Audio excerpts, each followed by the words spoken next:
Salut à tous, aujourd'hui on se retrouve pour une analyse de 4 biens sur Realty. Alors hier il y a eu un premier achat et là de nouveau on va pouvoir se positionner ou pas le 22 avril.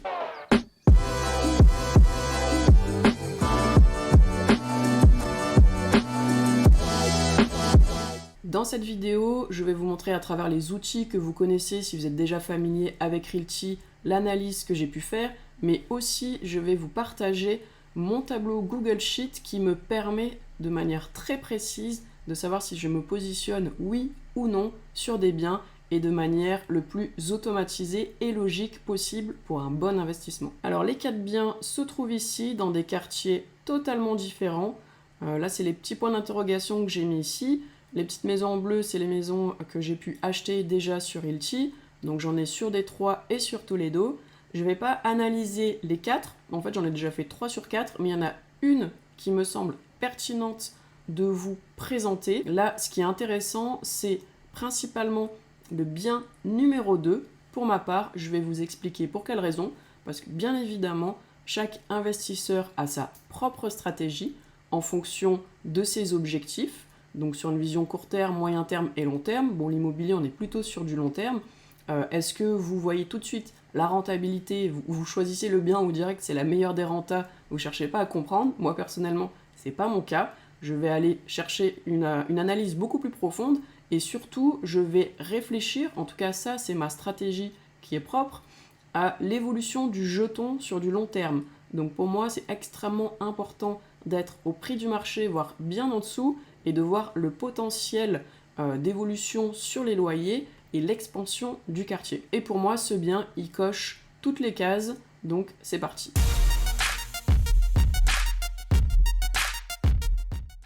Et cette maison qui a attiré mon attention et que je vous présente tout particulièrement aujourd'hui, c'est celle-ci, donc maison numéro 2, au 2169 Sainte-Béatrice, à Détroit, avec ses briques rouges qui demandent un bon rafraîchissement, mais qui a un potentiel énorme. Alors au niveau du prix, on est à 73 116 $, avec une valo en pourcentage de 9,55% par an. Et on est sur le quartier de Boynton, chose qui est extrêmement rare, je ne sais même pas si c'est pas la première fois d'ailleurs. Et surtout ce qui a attiré mon attention, et ça je l'ai vu sur le site de Homes, c'est qu'il y a une des plus grandes écoles bien classées que l'on retrouve dans ce quartier, ce qui va donc attirer davantage les familles et de manière globale les étudiants. Et pour ces raisons, comme ce quartier est en expansion et apporte une valeur ajoutée par rapport à ses commodités, ils ont pour but d'ouvrir des restaurants et d'autres biens pour dynamiser davantage le quartier. On le voit, c'est indiqué ici, la proximité de la propriété avec des écoles renommées, des installations récréatives et des équipements clés améliore son attrait, promettant une demande soutenue des locataires et maximisant les rendements locatifs. Allez, maintenant on va dans les finances. On voit que le loyer est inférieur à 1 000 $. On était toujours entre 950 et 1050 $. Realty a acheté le bien à 55 000 $. On a une enveloppe de rénovation de 6 000 $.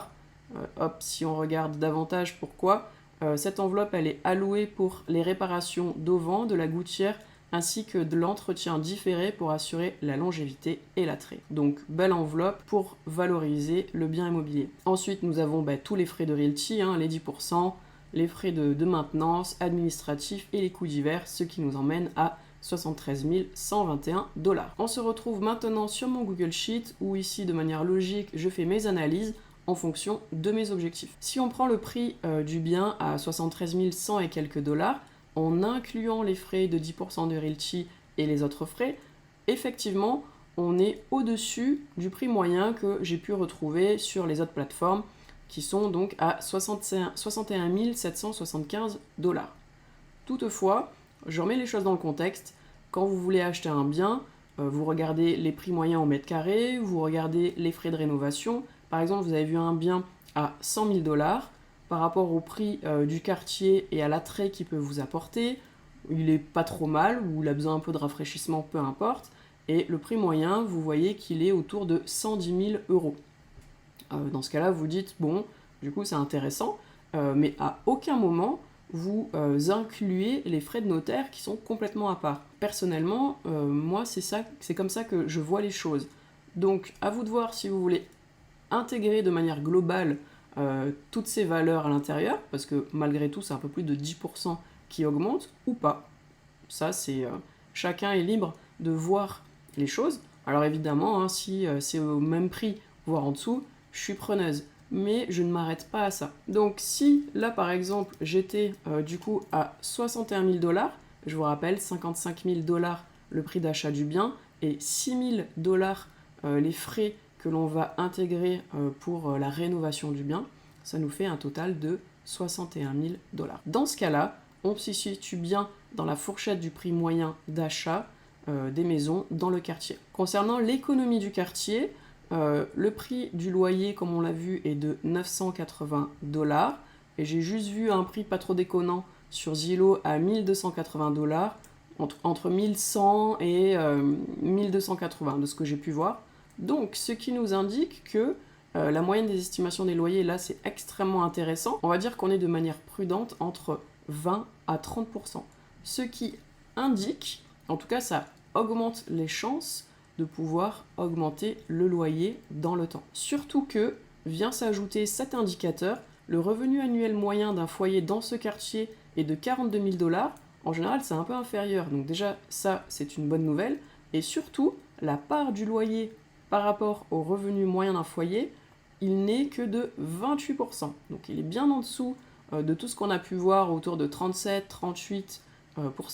Là, on est bien en dessous. Donc c'est extrêmement attractif par rapport en plus au cadre et aux opportunités qu'offre ce quartier. Ensuite, concernant l'environnement du quartier, on va aller directement sur Maps. Le bien, le voici. Bon, je vais pas aller trop loin parce que ça indique que la date de l'image, elle date de septembre 2013. Il n'y a pas grand chose de plus. Donc en plus de 10 ans, il s'en passe des choses. Surtout qu'il est mentionné que c'est le Porsche et c'est ce genre de choses qui vont être rénovées. Là, il semblait encore très bien. Donc on imagine que c'est plutôt dégradé. Donc ce que l'on retrouve, c'est la team brique rouge d'un côté et tout ce qui a été plus ou moins revalorisé en blanc ou en bois de l'autre. Assez bon état général hein, sur le quartier, l'entretien, les types de maisons. Je fais pas trop le tour parce que comme ça a plus de 10 ans, honnêtement ça n'a pas de valeur ajoutée de vous présenter ça. Néanmoins, on va aller regarder, comme c'est le quartier le plus au sud de Détroit, voir comment ça se passe pour la mobilité. Bon, on est toujours sur des périmètres de 15 minutes plus ou moins pour aller en voiture. 1h18 pour les transports en commun. Bon, ça reste long, mais c'est toujours mieux que d'autres quartiers où on est quasiment à 2 heures. En vélo, on est pas mal. On est à 45 minutes sur les pistes cyclables, donc c'est cohérent. Moi, personnellement, j'habite à Nice. 15 minutes pour me déplacer de ma maison jusqu'à mon lieu de travail, c'est royal. Hein. Donc c'est pour toutes ces raisons que j'ai mis un état général du bien. Alors, ok, sur toutes les autres plateformes, hein, j'ai pas trouvé d'autres photos plus que celle de Realty. Toutefois, ils mentionnent qu'ils mettent à disposition une grande enveloppe de 6 000 $. Donc ça devrait améliorer largement le bien. Donc c'est pour ça que je mets un petit plus ici. L'état général du quartier, pareil, on a vu que c'était 2013, on ne sait pas trop, mais sur d'autres sites que j'ai pu chercher, on disait que il était très bien, il était assez surévalué à ce niveau-là. Le crime score, on est à 6 sur 10, donc pour Détroit, c'est quasi peut-être le minimum. En tout cas, on est très bien à ce niveau-là. Les commodités, je vous l'ai dit, je continue. Et catastrophes naturelles, on est OK. Ce qui nous fait pour une plus-value potentielle, donc là, par défaut, les 3 premières cases, ça coche par rapport à ce que l'on a ici. Donc l'estimation du prix, c'est OK. L'estimation du prix par rapport au prix au mètre carré, c'est également OK. Prix du loyer vs le quartier, largement OK.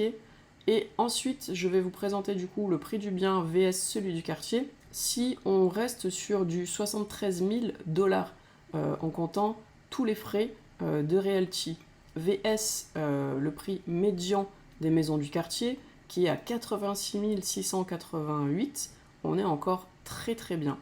Et si on ne prend pas en considération les taxes, on est encore mieux. Enfin, 2 autres choses que je regarde et qui m'intéressent énormément et qui font peser le pour et le contre pour moi personnellement par rapport à mes attentes sur l'achat d'un bien immobilier sur Realty, ça va être cet indicateur que l'on retrouve dans les quartiers sur Homes. Donc pour ceux qui ne connaissent pas encore ces indicateurs, il y en a 3. Tout ce qui est rayé en gris, ça va être la croissance de la valeur immobilière de manière globale dans tous les États-Unis.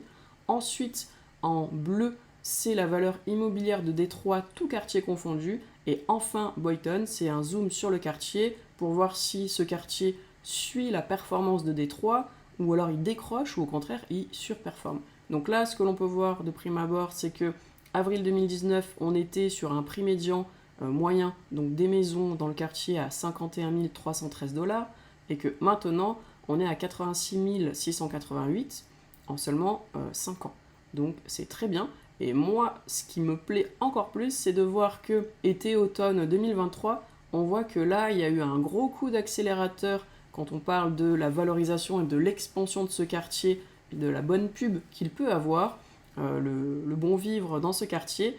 On voit que de plus en plus, il se rapprochait de la courbe de Détroit, et là, clairement, il est dessus, voire il est en train de le surpasser, et ça, pour moi, c'est un bon signe d'achat.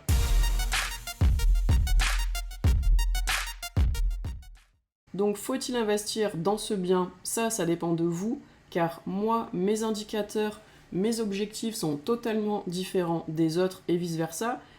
Pour rappel, il n'y a pas de meilleure et de bonne stratégie. Les gens qui vous disent investissez là, votre stratégie elle est pas bonne ou c'est pas ça, c'est des gens qui ont rien compris, c'est parce qu'ils ont que leur propre vérité, la leur, et ils n'envisagent pas que chacun est différent. Quand vous investissez de manière globale, que ce soit avec la tokenisation immobilière, l'immobilier, la crypto ou la bourse, chacun a des objectifs court terme, moyen terme et long terme différents, et surtout chacun n'a pas la même capitalisation à investir de manière régulière, et surtout les profils investisseurs des uns et des autres sont totalement différents. Il y en a qui ont des profils équilibrés, des profils prudents ou des profils un petit peu plus à rentrer dedans. C'est important de définir son profil d'investisseur et ses objectifs en amont de chaque investissement. Ça vous permettra d'avoir plus d'engagement dans votre liberté financière et de cocher des cases et d'avancer. Et c'est quelque chose de beaucoup plus sain dans votre processus. Donc pour ma part, je vais mettre un billet sur ce bien immobilier pour toutes les raisons que je vous ai citées. Donc du coup, je vais supprimer le bien numéro 4, numéro 3 et numéro 1. Et je vais me focus uniquement sur celui-ci. Si cette vidéo t'a intéressé, abonne-toi à ma chaîne Entrepreneuriane. Ici, on parle d'épargne, d'investissement. Je partage vraiment tous mes outils et mes tips vers ma liberté financière, autant dans la tokenisation immobilière, mais principalement en crypto-monnaie. Si cette analyse t'a intéressé, note-le moi en commentaire. Marque-moi aussi quelles sont tes stratégies, tes objectifs d'investissement. Allez, salut, ciao!